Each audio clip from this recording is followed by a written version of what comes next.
welcome back to the podcast Eternally Obsessed. I'm your host, Brid, and continuing our Eternal character series, today we are going to be talking about none other than probably the most hated Eternal, debated along with Sprite, but Ikaris himself.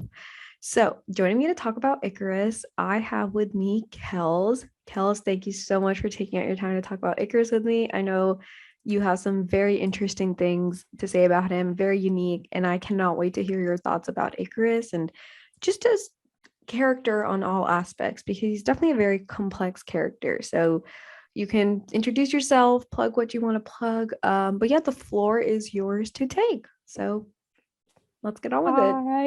Hi, I'm Kels. You can find me on TikTok at discount Sansa Stark. I've started to use Twitter at Sansa Skywalkers and on Instagram at Queen in the North _books. Basically, if it's anything Sansa Stark related, it's probably me on social media. And yeah, Ikaris, he isn't my favorite, but I really love him. I just love all the Eternals. And so the fact that I can say that one of my least favorite is still someone I find super interesting and I could talk about forever just shows how great all the Eternals are. Oh, definitely. Yeah, and I'll leave like links to all of your things, including your Star Wars podcast as well in the description. Pure chaos, but yeah, it's a Star Wars podcast. I'll definitely, if you're like huge into Star Wars, would recommend and check her out. And look, she has her Funko Pop too. If you're watching this on YouTube, she has a little Ikaris Funko Pop. So cute. Rob Stark and Jon Snow. Yes. And then obviously Game of Thrones in the background. Ikaris and Dane Whitman, who it's only John. I've not seen Game of Thrones, so I'm going to butcher the characters' John names. And Rob. John and Rob. Don't worry, these are the easy ones to say. But yes. So where would you like to start off talking about Ikaris with? Well, I really went into my notes, and it's really, one of my big things about it is that, well, all of the Eternals represent religious trauma, but Ikaris is especially hits with religious trauma, especially because his religious trauma really kind of reflects mine. And like that's one reason I was able to connect with him, because we kind of were very similar in that sort of way. And so I've been able to like connect with him like that way, and understand why he did some of the things that he did, especially at the end.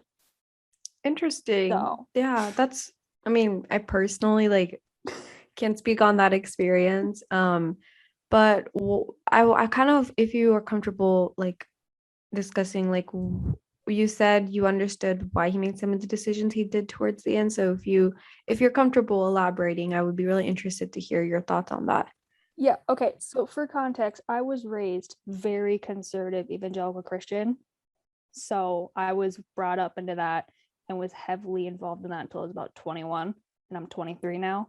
So I've only been out of it for like 2 years or so. So but it was kind of like, I've said it before in TikTok from long ago. So if you want to go look at it, you're gonna have to scroll down a little bit, but we're like, he almost in a way is kind of like the poster child of the Eternals, because I made an analogy of where like Arishem is God, obviously. Ajak kind of represents like the church leaders and that kind of stuff. And then Ikaris is like the poster child of the church, meaning, because that's what I was. So like he's the one that does everything right. He's the one that like does everything perfectly. And like everyone is like, hey, look at how great Ikaris is at what he does. You should be more like him. And she kind of puts him up on this pedestal, maybe not without realizing it, but she does. Yeah. Everything. Oh, for sure. Unintentionally put him up on this pedestal. And so he has to always feel like he has to be perfect. He has to give it his all. And like he feels, words are hard. But like then he just puts everything into it to the point where he doesn't really have a personality outside of it. Oh yeah, which is how I felt forever.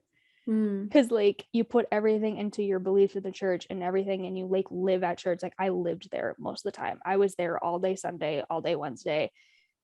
it was my entire life. I didn't have any personality outside of it. And like, I'm sure from an outside view, that must have been annoying. But I didn't know any different because that's what I was raised up in. And so when you start questioning your beliefs, you're not just questioning what you believe in, you're literally questioning your entire existence. And that is absolutely terrifying. Which is why when they're like, hey, maybe we shouldn't do this emergence, like that probably isn't a good thing. But for Ikaris, he's been spending the past 7,000 years planning for this. If he doesn't do the emergence, he doesn't know what he wants to do with his life. So he's like, no, we have to do this because I have no purpose outside of fulfilling this. Yeah. Because that's what we've done for millions of years. It's worked. We should keep doing it because that's what makes sense. Right. And so, plus, on top of that, because the emergence is what he's been focused on, he hasn't gotten attached to Earth because he knows it's going to be destroyed. So what's the point of getting attached? And if he doesn't, and if they stop the emergence, he has no reason to stay there because he has no connection to Earth whatsoever. Yeah. Which is really interesting. I found that really interesting that you brought up, especially that last part. Like I definitely agree with like what you said, especially like when you're kind of discussing your own experience and how Ikaris is sort of like a parallel to that, and you know why I understand like his reasoning now for like making the decisions he did, even if that meant hurting other people, because that would mean like he's literally left in an existential crisis he probably don't want to go through.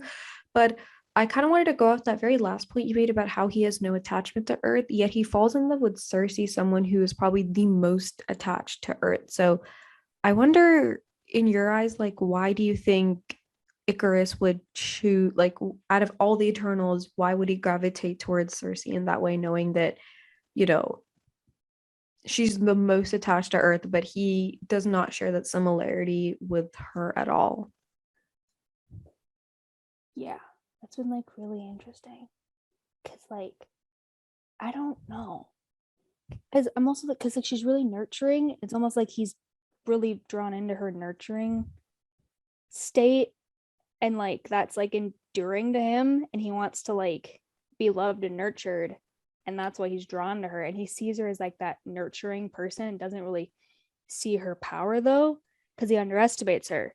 Because that's what Fasto says later. He's like, you always underestimated her. Because I feel like he sees her as more like the nurturer instead of like a fighter and that kind of stuff. So like I feel like he has this ideal image of what she's like, and like he wants her to live up to that. And then when she starts to go out of that, he panics. Oh, for sure. In a way. Yeah. Yes. I find that really interesting because, like, what if she being that nurturer, he thought that her being like a nurturing figure could sort of fill that empty void for him, and that would sort of be like the only joy in his life, because maybe that's why, like, out of all the Eternals, you know, he gravitated towards her, because she brings that like warmth and like comfort. And that's probably also why I definitely understand he underestimated her, because he always saw her more as like someone of warmth and comfort, and not someone who might be able to, you know, like exert those physical fighting skills, because he's like, I have that. So I need someone to complement that. And that's Sersi.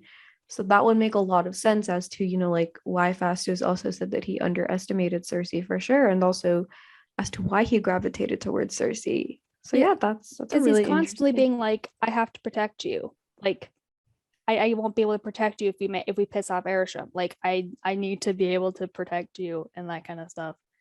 And yeah, and I'm sure he wonders if like Dane could protect her, and that's why he gets so jealous. Because it's just like, he can't protect you the way I can. What are you doing? I wonder, like, another thing more about it, is it more about like him protecting her, like her protecting him? Like, does he want her to be safe so that she can protect him and like bring that like okay, I think like from our discussion, his protection is more of a physical thing, but the protection he gets from Cersei is like more of like a mental, like spiritual thing. And I think that's what he really like, that's why he again like gravitated towards her, is because in a way she also protected him Emotionally. emotionally, until obviously the truth was just like too much, and that's why he ended up leaving, because there's only so much emotional protection or warmth that she can give. But eventually, like, he could either crack, and then expose everything, or it's just like he made the decision. He's like, no, I'm just gonna follow through with it, but that wouldn't mean abandoning her. So Well, yeah, because that's also I interesting. think one reason he left her when he did is because he like hated seeing how connected she was to Earth and how much it was gonna hurt her, that it was gonna be destroyed, and he just couldn't keep the truth from her any longer, and he knew he'd tell her, so he left. Yeah. He's like, well, I can just avoid my problems. I'm gonna leave. Yeah. For no, I definitely agree with that. I think in some ways, like people don't really like see that side of Icarus. Like there is a side to sympathize with him a little bit. And it's unfortunate because the side that you start sympathizing with him is kind of the side where Ajak seems a little bit more malicious, but also obviously like she's not completely malicious. But I just Yeah. think like people tend to overlook that part and they're just like, Icarus hates like like how people Yeah. it's kind of interesting thinking about him also in comparison to Druid because especially Yeah. like Icarus and Sersi Drake McCurry. Because I was talking to Skylar about this and everyone like always says that like Druid and Makari's the I hate everyone but her trope, but that's not true. I Yeah. would apply that more towards Icarus and Sersi. Icarus and Sersi's relationship is more of the I hate everyone but her, but I think people are just so like seeing Icarus as like one dimensional, like he's just like Yeah. the villain, like this person who just made all these bad decisions to kill the other Eternals, that they can never really see him in more of a positive light. But obviously, like you've noticed like the deeper things about him and you really have to like dig into his character to see that there is a way to sympathize with him, to see that there Yeah. is not necessarily a positive side but more like a sympathetic side. And I think Yeah. that's what honestly makes him one of like the best written male heroes in the Mm-hmm. MCU, and Yeah. people don't give him enough credit for that. Yeah. I think especially because he was especially kind of written off, like, because Kit Harington in an interview was like, Icarus is like the quote unquote perfect one. Like he's this small stereotypical, like toxic man, quote unquote toxic man, but he still has so much more depth to Mm-hmm. him than like the typical male hero, that it's like super interesting. Because like honestly, next time any of you guys watch this movie, focus on Icarus and what he does. It's really interesting. Plus, Richard Madden does so well with it. That's one reason it's so good, because Richard Madden's performance is like really good. Oh But yeah. like just like seeing how he reacts to everything, like when they're in Gilgamesh and Thena's house, like when they're all like talking about, they're all around the table, you see him in the back just Yeah. like cowering because he's just Yeah. like, I don't know what to do. You really have to like pay attention to like the way that Richard Madden's facial expressions while watching Eternals because they really speak Yeah. for them. They really like speak for themselves Yeah, in like he's terms of like having internal conflict the yeah, entire time. He's fighting with himself yeah, and the entire time. And it's just the side that's devoted to Arisham ends up winning in the end. And that's why he mm, does what he does at the end.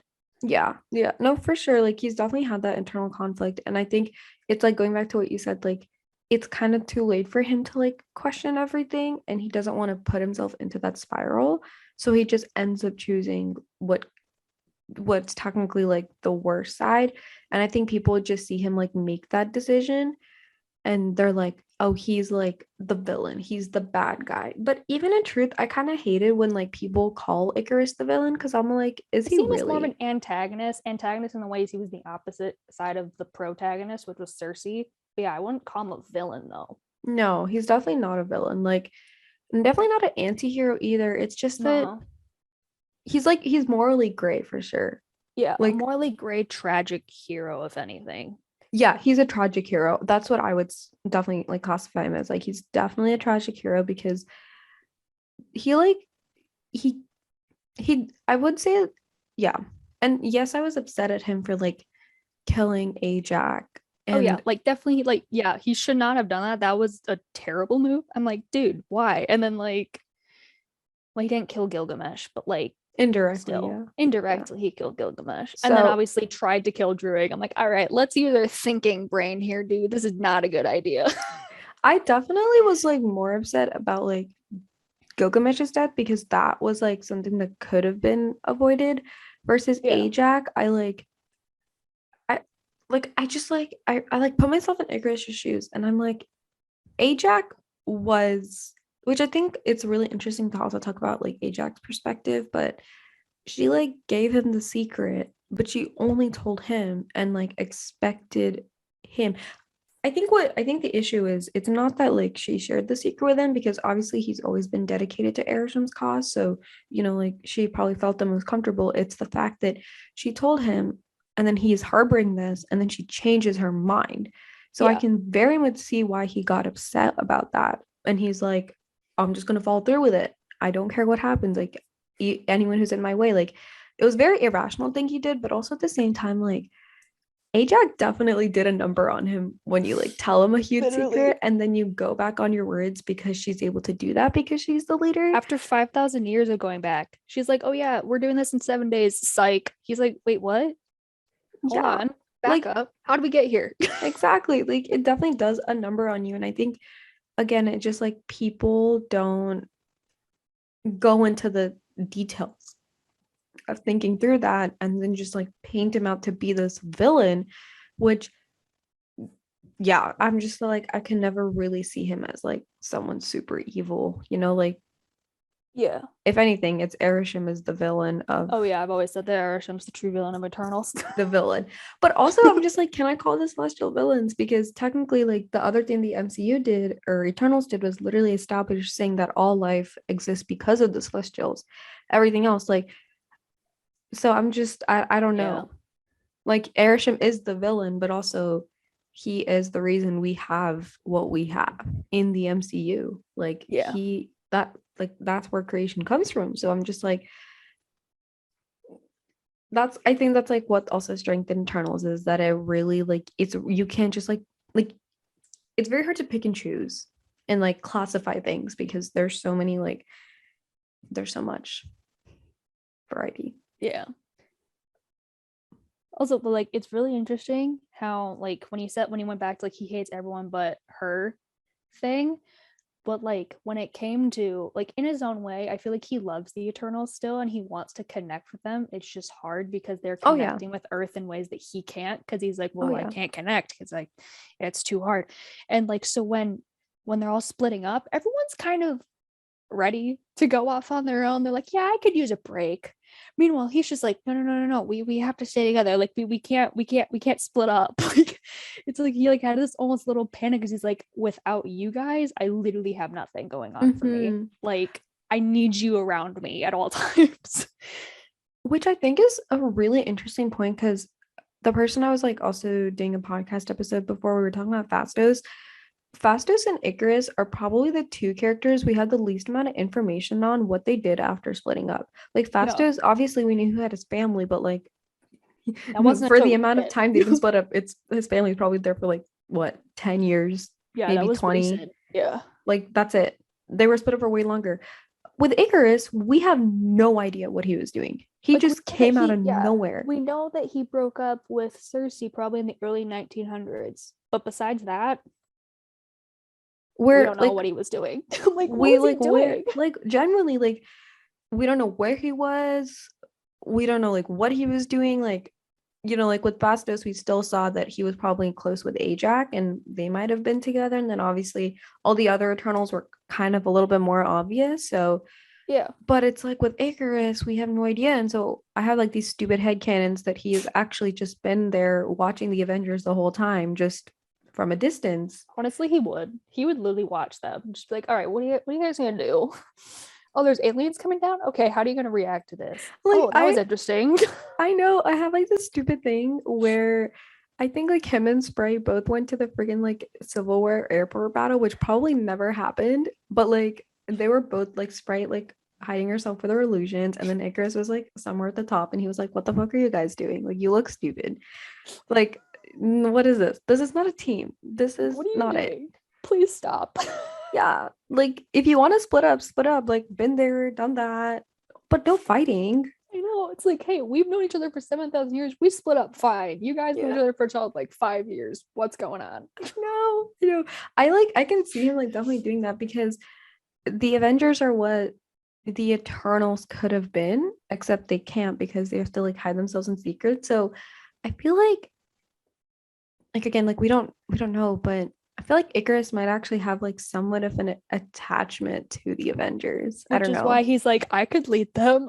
I know. Like he was always the one sort of like referencing the Avengers in the movies, like in conversation. Like he was like, I could lead them and like said it so confidently. And truly believe like he did it. He said that because he's been keeping tabs on them and he's like kind of been like following what they're doing because it probably reminded him of the Eternals and their Yeah. duty and so yeah, I honestly think it'd be so interesting to like see his perspective. Like out of all the Eternals, I would love to see his perspective of the Avengers Yeah.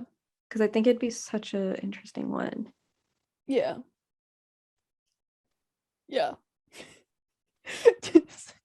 He just turns it into reality show. Just like, all right, how are they gonna screw up now? What are they gonna do? Yeah. Oh my God, imagine he has like his own podcast and he's like, and today in what the Avengers are doing. It's like, let's see, how can they screw this up? Okay, Iron Man and Cap are fighting again. We don't know why, but they are. Speaking of Avengers, the Avenger that like he reminds me most of is like Steve Rogers. Yeah.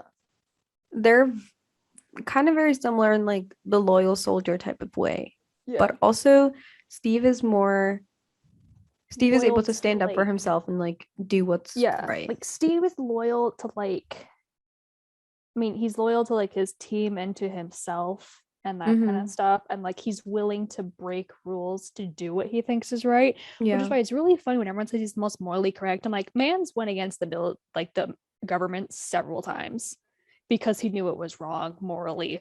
Like, like I don't know where you're getting this morally correct thing, but okay. Um, but like Ikaris is like dedicated to Arsham and Arsham only, and like no matter how wrong Arsham is, Ikaris is still gonna follow him, even if it's not the morally correct thing. Mm-hmm. But Yeah. Yeah. Yeah, I think like their characters are pretty like interesting in that sense because they're both loyal to certain things and they will always like go that certain path, but it's just like for Icarus, it's like he's loyal to what he's been told, and Steve is kind of the opposite. He's yeah, against what he has been told. Like minus obviously the first Avenger. But like even in the first Avenger, man was always doing his own thing. He was yeah, like, he I'm literally broke into a country to save Bucky. Like, exactly like oh, it would have been so interesting to see their like conversations. I feel like him, like Steve and Tony kind of remind me in a way of Icarus and no, I wanted to say Fastos because they're very much opposing, but then also at the same time, Tony is very much like Kingo. But then Kingo yeah, and like Icarus are pretty kind of tight. So yeah. Well, are they tight, or does Kingo just have a parasocial relationship? oh, parasocial. No, I like remember doing like the Kingo episode the first time, and we were very much talking about like Kingo wanting to be Icarus. Like He wanted to be Ikaris, but he he didn't know wanted what to be Ikaris Icarus. was. He had his idolized version of what Ikaris was, Yes. and then was disappointed to find out that was not what he was. Yeah, but oh, Kingo's like I could go on a whole tangent about Kingo and like his values and everything because I feel like Icarus with Kingo, there's more than meets the eye, and people like very Yeah, much like put these characters in boxes. Honestly, yeah, the only Eternal I could probably think to like put in like boxes of what they are is probably Fastos because he was like very much vocal about his values and yeah, probably Sersi too, actually. yeah. And then we don't have enough of Gilgamesh, so I'm just like, I don't know what to. He's the fun uncle. He's a fun uncle. But then Thena, she mostly has like she has her own issues going on. So I don't really know like what she thinks about like Earth and stuff. Like, but because she's got her own thing. Yeah, she's too busy dealing with her own internal turmoil to deal with Earth at this point. Exactly. She's just doing what she needs to do, but like she has her own stuff going on. So like she can't be like so those characters are just like Sprite is also one that's very difficult to put in a box because Yeah, but people I try to like they try to only focus on her crush on Ikaris. I'm like, but there's so much more to her than just that Sprite one. is literally the most underdeveloped Eternal, but there's so much more about her. Like they could have Yeah, gone down the road of oh my god, I'm kind of glad she's on Earth yeah. because that gives her there that gives them a lot to play around with. And I was like, I was doing the Fastos episode and I was like, what if she pops up in Moon Knight with Dane? I would love that. I still need to watch the first episode, but yes, I would be down for that, for Eternals to show up in something. Like, please. Yeah, it was like, what did you think about Ikaris and Sersi's relationship? I honestly think I actually really liked it in the way of like how like it kind of just shows like the natural progression like a relationship where it's like it starts off pure and good and it wasn't always toxic. That's the thing. It's almost kind of like Annie Dalla, like Anakin and Padme. It starts off good. Mm-hmm. It just ends terribly Yeah. because they don't communicate with each other the Yeah. way that they should. Yeah. And I actually on my podcast made the connection that Ikaris is a lot like Anakin if Mm-hmm. Anakin was devoted to the Jedi Council Mm-hmm. instead of Padme. They're very similar. Yes. Yes. So, That's so true. which is probably one reason I also gravitated toward Ikaris because Anakin is my favorite Star Wars character, but that's a whole nother thing. Yeah, So like funny.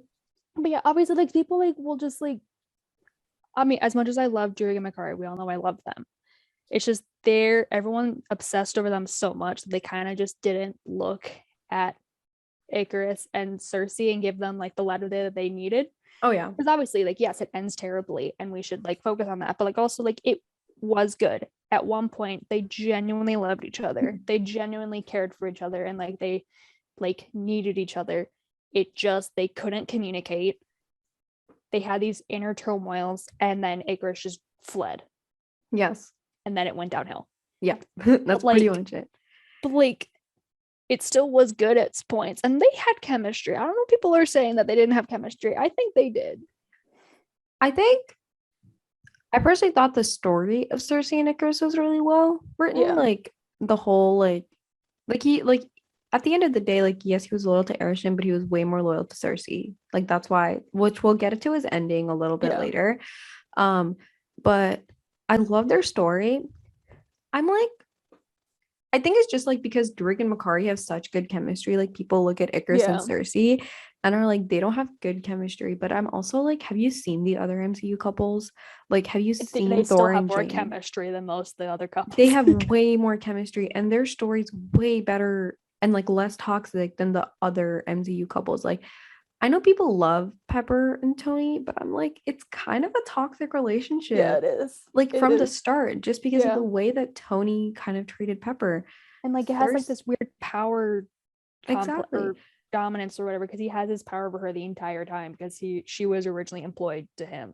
So yeah, like Cersei and Ikaris never really had that. It only got toxic later, but it wasn't like due to like their own personalities. It was more like outside circumstances and the duty that both of them had. Yeah. So I'm just like, Ikaris and Cersei are a lot better than like Thor and Jane, at least from the first two movies. I'm still very excited to see them in Thor 4. I'm not gonna lie. But Pepper and Tony, like Steve and Sharon and like every other I'm trying to think, Natasha and Bruce, like maybe they're definitely not better than like Ant-Man and the Wasp for sure. I like really like Scott Hope. But they're better. Like they have chemistry. It's a very complex relationship between the two of them. And it truly carries the story, like it drives the plot of Eternals is their relationship. And you don't normally see that in a lot of MCU projects. Like the relationships are usually like more of like a side thing, you know.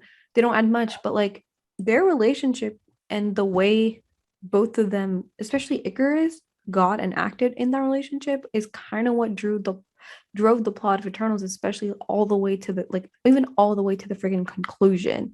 So because like if he didn't care about her the way that he did, he wouldn't have gone to search her out after the emergence, like in the very beginning. Like he would have just left her in London to just deal with things on her own. But so if he didn't like her the way that he did, the Eternals may not have all gotten back together. I know, like he literally sought her out, like even after killing Ajak and stuff. But I wonder, like he killed Ajak and he only went to check on Cersei after like the earthquake, right? Just to see how she was doing. Well, I feel like he used the earthquake as a cover. Yeah. I feel like he wanted to go see her, saw that she was in a relationship, and then was just like, the earthquake, that's why I came, no other reason. Yeah. No, I'm like, he's such a very complex character, but do Yeah. love him. Yeah. Really, really do And plus, I appreciate love how, him. like, in present time, the tension between them is real. It Yes. feels very real, Yes. which is why it feels so awkward. But that's because it's supposed to be. Mm-hmm. It's very So, much. He's yeah. also like, he's funny. Like he He like is, he's unintentionally funny. he's That's what I love unintentionally it. funny. Like, did you break up? Like that's like the one line that stands out to me. And he's and like so she's like, You're it's break breaking up? like You're broken breaking up? up, break it up. And I was like, why is this actually funny? Like, dude, like he I definitely think like Sersi brings out the best in him in that sense. Like Yeah. she brings out the humor, she brings out the more wholesome side, like the way the other Eternals are not able to. But it's just like again, the Arishin thing, the secret he's been holding just overshadows so much of it. Yeah. And that's why like he appears to be a bad character, like a villain, but he's not. Yeah. So, Yeah. very interesting. I love him. No. I Do feel you like think I he's gonna already come said that. back? I don't know. Okay, I feel like maybe not in present time because I feel like going into the sun and roasting yourself is an end to you. Mm-hmm. But like if they want to like I'm really hoping that they do a series where like it's them through time and they really focus on like the when they were together. Mm-hmm. That would be cool. Yeah.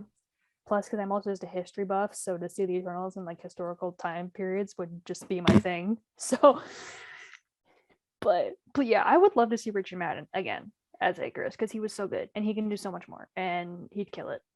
Oh, for sure. Like I kind of want him to be brought back, but the writers were pretty set on like he's kind of a one-off hero, which sucks. But I really want Icarus to come back because there's so much unresolved with him that's left. Yeah. And I'm just like, I need to, I don't know. I'm like, I really want to see it. But yeah, I'm definitely interested. And like Salma Hayek said that she's coming back. Yeah. Don Lee, there's been like rumors and stuff. Richard Madden's the only one who hasn't said, confirmed, denied anything. But That's because he doesn't confirm or deny anything ever. He just doesn't use social media or anything. yeah, he uses social media for perfume ads. Love that for him. Or like having a reunion with Game of Thrones cast members. But that's Yeah, it. yeah, yeah. Love that. But yeah, I'm just like, I really want to see Icarus again. But what do you think about like the way the ending was handled, like his decision? Okay, yeah. So the first time I watched it, hated it. The second time I watched it, I was like, wait, this makes more sense. Because again, with the religious trauma thing, so he chose in the end, well, first, he chose Arisham for the Mhm. emergence. So that meant he was willing to break ties with his family and people he loved for this cause. Yeah. And he did. He tried to kill Druig. He destroyed the Domo, aka their home, that was a very big thing. That was when he knew he was far gone, is when he destroyed the Domo, which was their home Yeah. for millions of years. So that's kind of a big thing. Yeah. And then he fought all of them Mm-hmm. and like tried to kill all of them. Yeah. And so very obviously he chose Arisham in that moment. And then in the very end, tries to kill Sersi. Can't. Mm-hmm. So he chooses Sersi. But Yeah. even then, even though he knows that he chose Sersi in the end, he's like, in his eyes, from his perspective, he's like, okay, so we stopped the emergence. The one thing, that is my one thing that I have to do is make this emergence happen. Mm-hmm. We stopped that. I now have no purpose in life. I've broken ties with my entire family. They all hate me. I have no connection to Earth because I knew it was going to get destroyed. So now I have no reason to stay here because I don't care about it. And then I'm sure in his mind, he's like, okay, well, Arshan's going to find out about this and he's just going to come kill us anyway. Yeah. So we're just doomed no matter what we do. Mm-hmm. And like, instead of trying to even try and reconcile, because he feels like I don't feel like he deserves forgiveness in any way.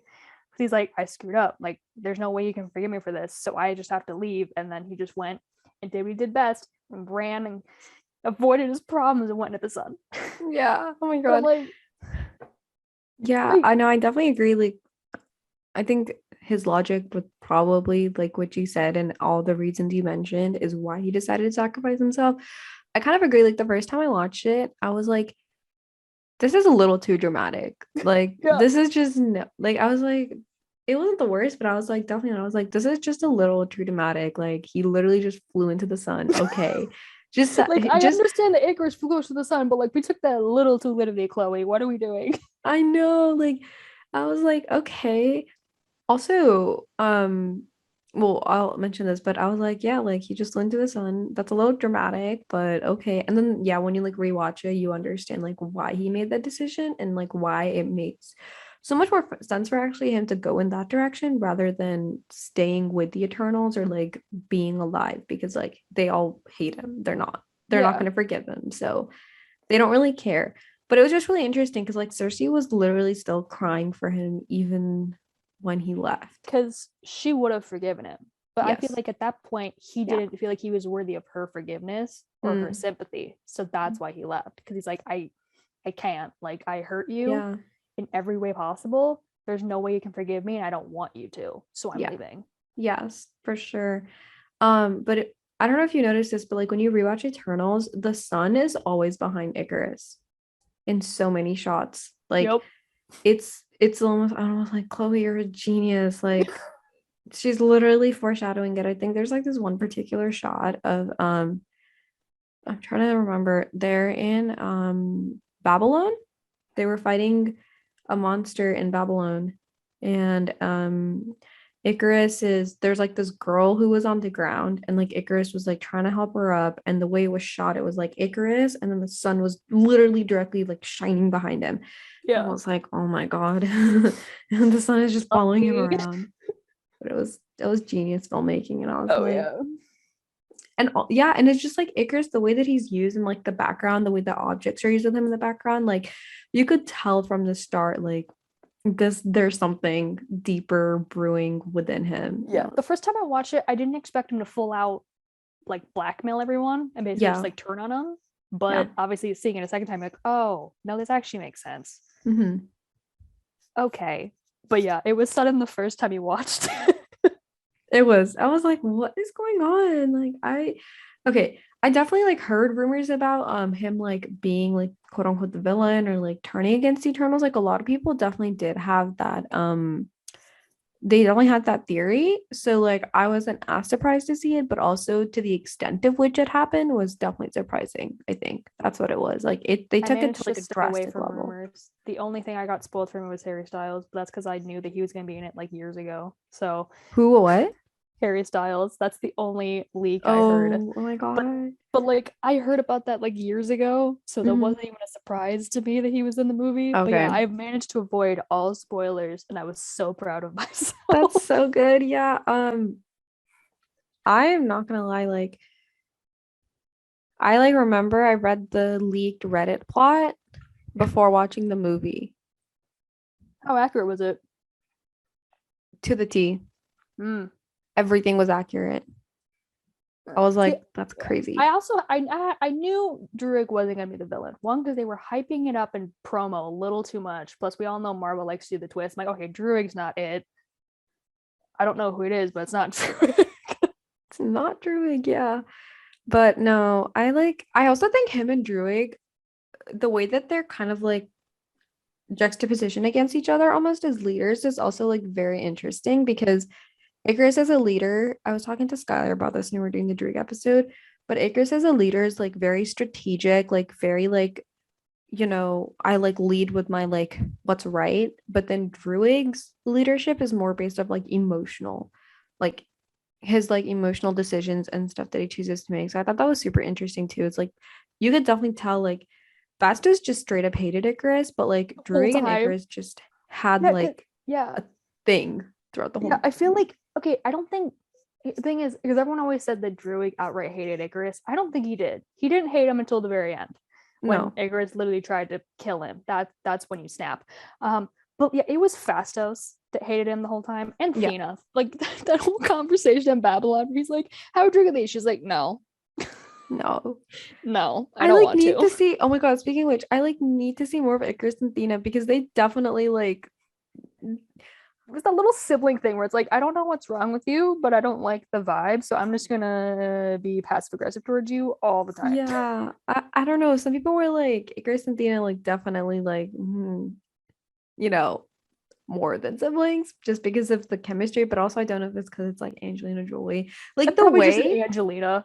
yeah, it's probably just because, like, the way that Angelina looked, not Angelina, but the way that Thena looked at Ikaris when they were fighting and like when she was pinned against the wall and she was like she was glaring at him, and I was That's like, just this is that's so just hot. that's just Angelina Jolie That's being just Angelina Angelina Jolie, Jolie. yeah. Yeah. It was something more like that. I think that's her being cocky, like, hi, I was waiting for you to mess up and you finally did it in a much bigger way than I thought you would, but you finally messed up and now I beef with you. I can act on it. Like Yeah. that's what it was. Yeah. Oh yeah, for sure. But I was just like, yeah, Ikaris and Thena were definitely like a really interesting dynamic. And I was like, this is something. This Yeah. is something. So yeah. Yeah. And then back to Druig and Ikaris. So what's also interesting is I've also connected Druig's whole arc with religious trauma because I relate everything to religious trauma at this point. But like Druig in the way kind of represents like he's the first one in the church to kind of call out the church on like Yeah. its crap where Yeah. it's like, hey, this isn't great. No. We should fix this. What are we doing? And then Ikaris, being a little golden poster child that's like doing everything perfectly, it's like, hey, you can't like question your beliefs because that means you're questioning God and that means you're not a true Christian or like you're not a true Yeah. eternal. Like this is bad. You can't do this. And like which I've been in that position. I've been on both sides of that one. And like so that's why their dynamic was interesting because like Druig's the first one to step away.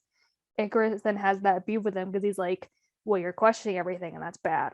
Yes. We're not allowed to question things. So that's why Ikaris has that rift with Druig. And so he's trying to like find beef on Druig. Yeah. And so like Ikaris just hates Druig because Druig questions everything and actually like started the conversation when he shouldn't have, at least in Yes. Ikaris's eyes. And then Druig's just like, I'm just following what I think is right, dude. I don't know what your problem is with me. Calm Yes. down. Like I'm doing my thing. I'm Like, doing my leave me thing. I don't know what alone. you're doing. Leave me alone. So yeah, no, I just like think like their dichotomy was really interesting. And I was like, kind of love it. Like Yeah. just the way that they work. Oh, you know what? That's what I was trying to say. Steve and Tony are like Druid and Ikaris. Yes. The way that they like not really like Steve and Tony are definitely a little bit more friendly, but like Yeah. just the way that they like, like the whole Like, hey, I arguments they always missed have. you. Where it's like, I genuinely think Druig missed Ikaris to an extent. Yeah. And Ikaris is just like, you're annoying. Yes. Go away. Yes. Like, yeah, that's what it was. I was like, who does Tony and Steve remind me of? And then I was like, it's Drake and Ikaris. That's who they remind me of for Yeah. sure. Yeah, no, just like it's crazy. Well, do you have anything else you want to talk about with Ikaris? um, oh, okay. So this is like a theory that I heard. I don't remember where I heard it or where I saw it. So if I can't give credit where credit is due for it, unfortunately. But there's this theory that someone had where it's like, what if one reason that like Ikaris didn't connect to Earth subconsciously in the beginning before Ajak told him everything is because deep down his self-conscious, because like obviously with their minds are wiped, and obviously that doesn't go well for Thena, as we all know. Mm. And like, but what if there's this like part of Ikaris deep down in his self-conscious that like told him don't get attached to Earth because in the past he's gotten attached to other planets and it ripped him apart to see it get blown up. And so like his conscious was kind of like, hey, let's not do this again so that way it won't hurt us when this planet gets destroyed. But obviously he God. can't, obviously he doesn't know what that means because he can't remember. But Yeah. like there's like that part of him deep down that's like, hey, let's not do this. And then he's also like, who like in what other timelines like what couples like got together, and like I definitely think Thena and Gilgamesh were every single time that soulmate stuff. But like maybe that's one reason why he felt so drawn to Sersi because he's been drawn to her before. Mm-hmm. And it's like this weird self-conscious thing where he can't pinpoint what it is, but it's because it's his lost memories remembering. So Dude, that's such a good theory. Like, that would make a lot of sense too, yeah, because he's like loved Cersei before he knew the secret. but then like he was never too attached to Earth from the beginning. So Yeah, I from the definitely yeah, because like that first line when she's like, "Isn't it beautiful?" He's like, "I'm Ikaris." I'm like, man doesn't even care. he's just like whatever. No, but I think you might be right. Like I definitely, which is why like this is kind of like just speaking more broad, more than like an Eternals prequel series on Earth, we needed like a all things about Eternals and how Erisham creates them answers. And then past life. And Like let's see them on other planets and like see how this went. past lives. Like yeah, like we like were they always together? Like is that a question? Was Ajak always the leader? Was Ajak always aware? The couples like Did because she tell it's Ikaris really every single interesting. time? Like Yeah, it's really interesting too because I think it also like those questions also like it makes it question like Erisham, why did he give the Eternals emotions if yeah, at because the they end of can the day they're evolve. just to be mind wiped? Why does he allow them to Yeah. live out this long if at the end of the day, like I know he said that I know that they said that Erisham like created the deviants first and the deviants were a little too animalistic. And so maybe he thought like giving the Eternals emotions would at least they make them more dedicated to the cause. But then also at the same time, like this man's a fucking god. Like he doesn't have emotions. His is just like, I gotta create life and I gotta help birth these celestials. But like when you start giving like emotions and then you tie them to like humanity, which is like very emotional, like so much of humanity is driven through emotions. I don't think he like anticipated any of that. So I wonder if he's now like gonna start changing the evolution of the Eternals themselves and the inner Yeah. workings of them based on how he saw everything play out with, the Yeah, first because one. like they evolved because in that one sequence with Sersi, he like made the Eternals so they would be unable to evolve, but they did. They went against their programming. They went against their programming and they evolved. So Yeah. like it's almost like is he gonna try and make them almost like droid like kind of like Star Wars where it's like they're literally just gonna be these robots going around with no I don't emotions. think he can make them robots either because like the point of the Eternals is to like help the world like like evolve and like create because remember they said like Tiamat like feeds off of the energy and like this like the evolution of humanity. So like if the Eternals job is to like help a species evolve, I don't think they can become super droid like to do that too. So I think it'll be really interesting to like see the take that happens on how whatever went down with like Ikaris and Sprite. I think part of it is also just like they were placed on Earth and like Earth is very human and I don't know, we haven't really seen that much like of other places like other planets in the MCU and how other species are and other aliens. So, I don't know. That would be really interesting. Like nowhere like oh my god. I feel like I definitely need to do an episode where we get into like the mythology of the Eternals at some Yeah. point because that's just like a whole thing in itself. So, Because isn't nowhere like isn't that literally in the head of a celestial? yes. I think yeah. And they never explain how.